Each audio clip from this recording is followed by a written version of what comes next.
Okay, so it's nighttime and about to turn on the Pacifica. Alright, so the car's on. I want you guys to hear a noise that comes out of my console.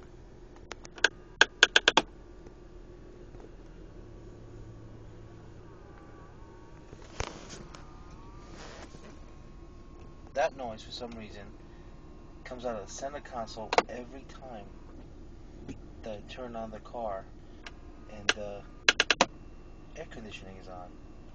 Now, that's a new noise that happened ever since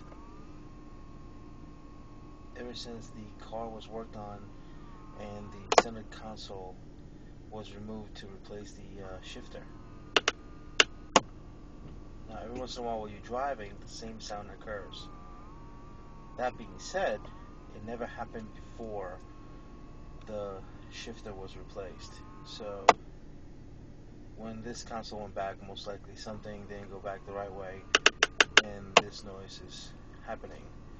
There are also a few screws missing on the side of the console, but it's too dark to see right now. Anyway, this happens towards the rear of the center console. That's about it with that noise.